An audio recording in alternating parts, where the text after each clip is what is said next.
കൊല്ലത്ത് വിദ്യാർത്ഥി മരണപ്പെട്ടതും ആയിട്ട് അതിനെപ്പറ്റി തുടർ നടപടികളാണ് സർക്കാർ എടുത്തിട്ടുള്ളത്? കാരണം നമ്മൾ കണ്ടിട്ടുള്ളതാണ്, ഈ കോട്ടയം മെഡിക്കൽ കോളേജിന്റെ കെട്ടിടം തകർന്നു വീണപ്പോൾ അവിടെ സൂപ്രണ്ടിന്റെ തലയിലെല്ലാം കൊണ്ട് കെട്ടിവെച്ചിട്ട് രക്ഷപ്പെടാൻ നോക്കി.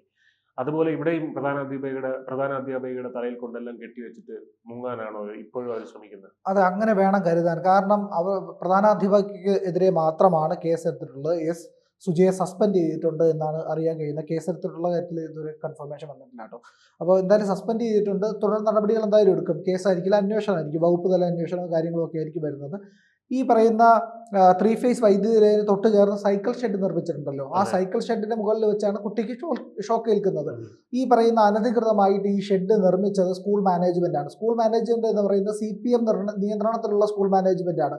അവർ ഇതിനെ പറ്റിയിട്ട് ഒരു കാര്യങ്ങളും ഈ നടപടിയും എടുത്തിട്ടില്ല എന്നുള്ളതാണ്. കാരണം ഇത് പ്രോപ്പറായിട്ട് അത് രജിസ്ട്രേഷൻ നടത്തി നിർമ്മിച്ചാൽ മാത്രമേ KSEBക്ക് അവിടെ വന്ന് ലൈനുകൾ മുകളിലേക്ക് വലിച്ചു കെട്ടാൻ അല്ല, ഒരു ഏറ്റവും കോമൺ സെൻസ് ആയിട്ട് അപ്ലൈ ചെയ്യണം. അത് ചെയ്യണമെന്നുണ്ടെങ്കിൽ ഈ ബിൽഡിങ്ങിന് ഇത് വരണം.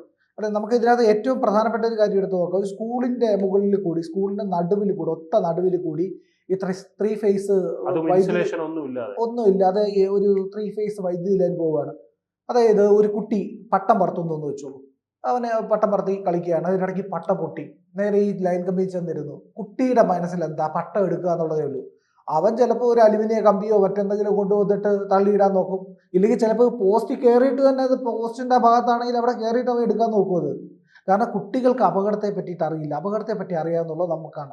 അതുകൊണ്ടാണ് നമ്മൾ ഈ പറയുന്നത്. ഈ ചിഞ്ചുറാണിയെ പോലുള്ളവർ എന്ന് പറയുന്നത് അവൻ അനുസരണ, ഈ മരിച്ചുപോയ കുട്ടിയെ പറ്റി പറയുന്നത് അനുസരണ ഇല്ലാത്ത കുട്ടിയായിരുന്നു. അങ്ങനെ പറയാൻ കഴിയില്ലല്ലോ. അതായത് കുട്ടികൾക്ക് നമ്മളെ പോലെ അറിവുള്ള ആൾക്കാരല്ല. അവർക്ക് ഈ പറയുന്ന എന്താണ് അപകടം ഇല്ലായ്മ എന്നാൽ അവരെ കുട്ടി എന്ന് വിളിക്കേണ്ട കാര്യമില്ല. കുട്ടി മുതിരുന്നത് വരെയും അവർക്ക് ഈ പറയുന്ന കാര്യങ്ങൾ പറഞ്ഞു കൊടുക്കണം. അതുകൊണ്ടാണ് സ്കൂളിനെ ഈ പറയുന്ന NOC കൊടുക്കാൻ വേണ്ടിയിട്ട് കൃത്യമായിട്ടുള്ള പരിശോധനകൾ നടത്തുന്നത്. സ്കൂളിൽ പ്രശ്നങ്ങളില്ല എന്ന് ഉറപ്പുവരുത്തേണ്ടത്. അതുപോലെ തന്നെ സ്കൂളിന്റെ ഈ സാഹചര്യങ്ങളെല്ലാം സുരക്ഷിതമാണെന്ന് ഉറപ്പുവരുത്തേണ്ടത്. ഇത്തരം കാര്യങ്ങളൊക്കെ മുതിർന്നവരാണ് ചെയ്യുന്നത്, കുട്ടികളല്ലല്ലോ ഏൽപ്പിക്കുന്നത്. കുട്ടികളോട് പറയുകയാണ്, നിങ്ങൾ ഇന്നത് ചെയ്യരുത്, നിങ്ങൾ സ്കൂളിന്റെ ഇന്ന ഭാഗത്തെ പ്രശ്നമുള്ള സ്ഥലത്ത് അവിടെ പോകരുത്, അവിടെ സംരക്ഷണ ഭിത്തി കെട്ടിയിട്ടുണ്ട്, അതിനപ്പുറത്തേക്ക് ചാടി കടക്കാൻ പാടില്ല. മതിൽ കെട്ടുന്നതിന്റെ കാരണം ഇതാണല്ലോ. നിങ്ങൾ മരത്തിൽ കയറാൻ പാടില്ല, നിങ്ങൾ ഇത് ചെയ്യാൻ പാടില്ല, ഇതിനകത്ത് സൈക്കിൾ ഇങ്ങനെ ഓടിക്കാൻ പാടില്ല, എനിക്ക് ബൈക്ക് ഇങ്ങനെ ഓടിക്കാൻ പാടില്ല. ഈ നിർദ്ദേശമൊക്കെ കൊടുക്കുന്നത് കുട്ടികളായതുകൊണ്ടാണ്. കുട്ടികൾക്ക് മുതിർന്നവരെ പോലെ അറിവില്ല. അവർക്ക് എത്രത്തോളം അപകടമാണ് ഉള്ളത് എന്നുള്ളതിനെ പറ്റിയിട്ട് അറിവില്ല. അപ്പൊ അങ്ങനെ കുട്ടികളുടെ കാര്യം വരുമ്പോൾ അവിടെ കൃത്യമായിട്ട് മുതിർന്നവരുടെ സംരക്ഷണയിലാണ് ഈ കാര്യങ്ങളെല്ലാം തന്നെ മുന്നോട്ട് പോകുന്നത്. ഇത് മനസ്സിലാക്കാനുള്ള ശേഷി ആ മന്ത്രിക്ക് ഇല്ലാത്തത് കൊണ്ടാണ് അവർ അത്തരത്തിൽ പ്രതികരിച്ചത്. അവരൊരു അമ്മയാണ്, ഒരു സ്ത്രീയാണല്ലോ, അവർ സ്വാഭാവികമായിട്ട് അമ്മയായിരിക്കുമല്ലോ. അപ്പോൾ അവർക്ക് ഈ പറയുന്ന സ്വന്തം കുഞ്ഞിനാണ് ഇങ്ങനെ വന്നതെങ്കിൽ ഇവരിങ്ങനെ പറയുമോ? സംസാരിക്കില്ലല്ലോ. അപ്പോൾ ഇതാണ്. അപ്പോൾ ഇവിടെ പ്രധാന അധ്യാപികയെ മാത്രം ബലിയാടാക്കിയിട്ടാണ് അവിടെ CPMന്റെ മാനേജ്മെന്റിലുള്ള മറ്റു ആൾക്കാർ ഒരു പ്രധാനിയും തൊട്ടിട്ടില്ല. ഈ സ്കൂൾ മാനേജറെ തൊട്ടിട്ടില്ല, ഇതിന്റെ ഉപദേശക സമിതിയോ ഇതിന്റെ സംരക്ഷകരായിട്ട് നിൽക്കുന്നവരെ ഒന്നും തൊട്ടിട്ടില്ല. അങ്ങനെ വലിയ രീതിയിലുള്ള വീഴ്ച ഇവിടെ സംഭവിച്ചിരിക്കുന്നു എന്നുള്ളത് നമുക്ക് കൃത്യമായിട്ട് മനസ്സിലാക്കുക. അതുപോലെ തന്നെ വൈദ്യുതി ലൈൻ വലിച്ച KSEB അധികൃതരുടെ നടപടി, അവർക്കെതിരെ നടപടി വേണം. ഗുരുതര വീഴ്ചയാണ് അവർ ചെയ്തത്. മന്ത്രി തന്നെ വീഴ്ച സമ്മതിക്കുകയും ചെയ്തു. പക്ഷേ ഇതുവരെയും ആ KSEB ഉദ്യോഗസ്ഥർക്കെതിരെ ഒരു നടപടി എടുത്തിട്ടില്ല എന്നുള്ളതാണ്. പ്രധാന അധ്യാപികയെ സസ്പെൻഡ് ചെയ്തിരിക്കുന്നു എന്നുള്ളതും ഇതിനകത്ത് പ്രധാനപ്പെട്ട ഒരു കാര്യമാണ്. ഈ 3 ദിവസത്തിനുള്ളിൽ മറുപടി ആവശ്യപ്പെട്ട് മാനേജ്മെന്റിന് കാർഡൻ കാണിക്കൽ നോട്ടീസ് നൽകിയിട്ടുണ്ടെന്നാണ് വിദ്യാഭ്യാസ മന്ത്രി പറഞ്ഞത്. ആവശ്യമെങ്കിൽ പുതിയ മാനേജറെ നിയമിക്കാനും വേണമെങ്കിൽ സ്കൂൾ ഏറ്റെടുക്കാനും സർക്കാർ അധികാരമുണ്ടെന്ന് മന്ത്രി പറഞ്ഞു. പക്ഷെ അതിന് തൊടുവില്ല. കാരണം CPMന്റെ നിയന്ത്രണത്തിലുള്ളതാണ്. വിധുന്റെ കുടുംബത്തിന് വീട് നിർമ്മിച്ച് നൽകുന്ന അടിയന്തര ധനസഹായമായി 3 ലക്ഷം രൂപ നൽകും. കുട്ടികളുടെ സുരക്ഷ ഉറപ്പാക്കാനുള്ള എല്ലാ നടപടികളും നിർദ്ദേശിച്ച് മെയ് 13 വിശദമായ മാർഗരേഖ പുറപ്പെടുവിച്ചുവെന്ന് മന്ത്രി വ്യക്തമാക്കി. മിഥുന്റെ സംസ്കാരം ശനിയാഴ്ചയാണ്. അമ്മ, അതായത് ഇന്നാണ് നടക്കുന്നത്. അമ്മ കുവൈറ്റിൽ നിന്ന് വരികയാണ്. അപ്പോൾ അവരെത്തിയാൽ ഉടനെ ഈ പറയുന്ന ഈ സംസ്കാരം നടക്കും. അനുമതിയില്ലാതെയാണ് സൈക്കിൾ ഷെഡ് നിർമ്മിച്ചത് എന്നുള്ളത് പരിഗണിക്കാതെയാണ് മൈനാഗപ്പള്ളി പഞ്ചായത്ത് ഫിറ്റ്നസ് നൽകിയതെന്നും കൃത്യമായിട്ട് പറയുന്നുണ്ട്. UDF ഭരിക്കുന്ന പഞ്ചായത്തിലെ അസിസ്റ്റന്റ് എഞ്ചിനീയർ ഇക്കൊല്ലവും നടപടിക്രമത്തിന്റെ ഭാഗമായി സ്കൂൾ സന്ദർശിച്ചിട്ടും ഈ പറയുന്ന പ്രശ്നമുണ്ട് എന്ന് കണ്ടെത്തിയിട്ടില്ല. അത് ഗുരുതര സുരക്ഷാ വീഴ്ചയാണ്. 10 വർഷം മുമ്പ് നിർമ്മിച്ച ഷെഡിന് പഞ്ചായത്ത് അനുമതി നൽകിയില്ലെന്നാണ് ആവശ്യമില്ലെന്നാണ് മാനേജ്മെന്റിന്റെ വാദം. എന്നാൽ ഇത് തദ്ദേശ വകുപ്പ് അംഗീകരിക്കുന്നില്ല. സ്കൂളിലെ 3 ഫേസ് ലൈൻ മാറ്റണമെന്ന് ബാലാവകാശ കമ്മീഷൻ ഇപ്പോൾ ആവശ്യപ്പെട്ടിട്ടുണ്ട്. നേരത്തെ ചെയ്താൽ മതി. സ്കൂളിന്റെ നടുക്കൂടെ നമുക്കൊക്കെ അറിയാന്നുള്ളതല്ലേ, സ്കൂളിന്റെ നടുക്കൂടെ ആരെങ്കിലും ലൈൻ കമ്പി വിളിക്കുമോ? അത് പൊട്ടി വീണ തന്നെ അപകടമല്ലേ? നമുക്കറിയാമല്ലോ ലൈംഗിക പീഡനം അതിൽ ആരും അതും ചെന്ന് നല്ല പിടിക്കുന്നില്ല. മഴയോ, പ്രത്യേകിച്ച് നല്ല മഴയുള്ള സമയത്ത്. പിന്നെ അത് പൊട്ടി വീണ് കഴിഞ്ഞാൽ തന്നെ അപകടമല്ലേ? ഇപ്പോൾ ഇതിന് പ്രധാനപ്പെട്ട ശുപാർശകളും കൂടെ വന്നിട്ടുണ്ട്. ഇതിന്റെ കുടുംബത്തിന് ധനസഹായം നൽകുന്ന കാര്യം സ്കൂൾ മാനേജ്മെന്റ് പരിഗണിക്കണമെന്നും ഇതിന്റെ സഹോദരന്റെ +2 വരെ പരീക്ഷാ ഫീസ് ഉൾപ്പെടെ എല്ലാ ഫീസുകളും ഒഴിവാക്കി കൊടുക്കണമെന്നും PTA പുനഃസംഘടിപ്പിക്കണമെന്നും ഒക്കെ പറഞ്ഞിട്ട് കുറേ നിർദ്ദേശങ്ങളൊക്കെ വന്നിട്ടുണ്ട്.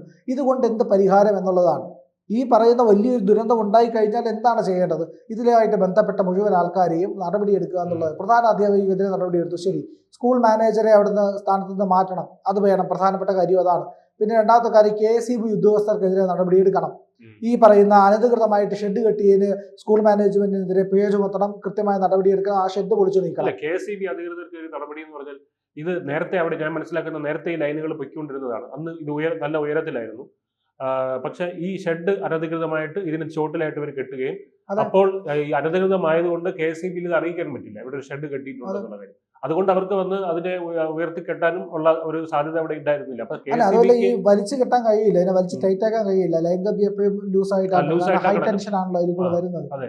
അപ്പോ ഇതിനകത്ത് ഈ പറയുന്ന വൈദ്യുതി ലൈനിൽ കൂടെ പോകാൻ പാടില്ല എന്നുള്ളതാണ്. അപ്പൊ അത് അനുവദിച്ച ഈ പറയുന്ന KSEB ഉദ്യോഗസ്ഥർക്കും ഇത് മാറ്റാത്ത ആൾക്കാർക്കും ഈ പറയുന്ന പരിശോധന നടത്തി ഫിറ്റ്നസ് കൊടുത്ത ആൾക്കെതിരെ നടപടി വേണം, സസ്പെൻഡ് ചെയ്യണം. പ്രാഥമികമായി സസ്പെൻഡ് ചെയ്ത് അന്വേഷണം നടത്തി കുറ്റക്കാരായിട്ടുള്ളവർക്ക് മുഴുവൻ നടപടിയെടുത്ത് അവരുടെ ഈ പറയുന്ന സ്വത്തിൽ നിന്ന് പണം കണ്ടുകെട്ടി അത് ഈ കുട്ടിയുടെ കുടുംബത്തിന് കൊടുക്കുകയാണ് വേണ്ടത്. അപ്പോഴേ ഈ തിരുത്തലുകൾ വരുള്ളൂ. ഇത് സർക്കാർ ഉദ്യോഗസ്ഥരാണ് സംരക്ഷിക്കപ്പെടുമെന്നുള്ളത് വരുമ്പോഴത്തേക്ക് ഒരിക്കലും തിരുത്തലുകൾ ഉണ്ടാവില്ല.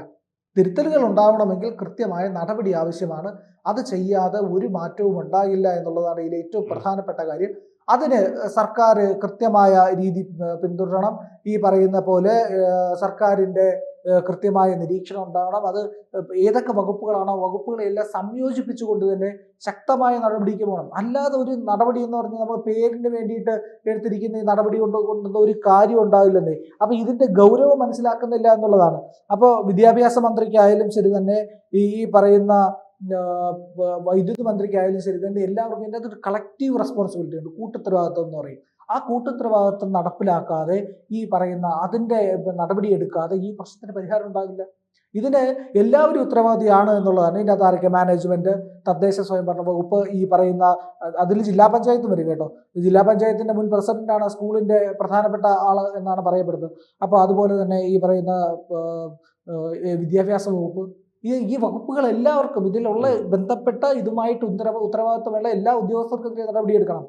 അങ്ങനെ ഒരു കൂട്ട നടപടി വന്നു കഴിഞ്ഞാൽ മാത്രമേ ഇവിടെ ഇത് ആവർത്തിക്കാതിരിക്കുകയുള്ളൂ. എല്ലാ സ്കൂളുകളുടെയും ഫിറ്റ്നസുമായിട്ട് ബന്ധപ്പെട്ട കാര്യങ്ങൾ പുനഃപരിശോധിക്കേണ്ടതുണ്ട്. ഈ പറയുന്ന പ്രശ്നങ്ങളിൽ കൃത്യമായ നടപടി എടുക്കേണ്ടതുണ്ട്. ഇല്ലാത്ത പക്ഷം ഇതുപോലുള്ള ദുരന്തങ്ങൾ ആവർത്തിക്കും എന്നുള്ളതാണ് ഇതിലെ ഏറ്റവും പ്രധാനപ്പെട്ട കാര്യം.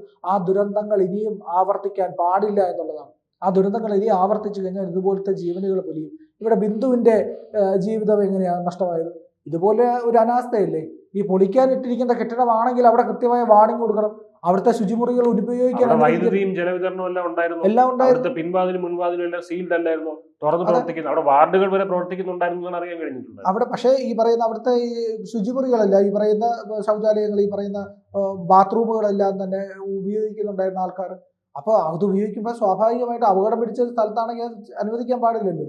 എന്നിട്ടും രക്ഷാപ്രവർത്തനം പോലും നടത്താതെ എത്രയോ സമയം നീട്ടിവെച്ചിരുന്നു എന്നുള്ളത്. എന്തായാലും ഇത്തരം കാര്യങ്ങൾ, ഇത്തരം അപകടം ഉണ്ടാകുമ്പോൾ കർശന നടപടികൾ എടുത്തില്ല എന്നുണ്ടെങ്കിൽ അത് ഭാവിയിൽ ഇത് ആവർത്തിക്കാൻ ഇടയാക്കും. അതുകൊണ്ട് തന്നെ ശക്തമായ നടപടി ഇക്കാര്യത്തിൽ ആവശ്യമാണ്.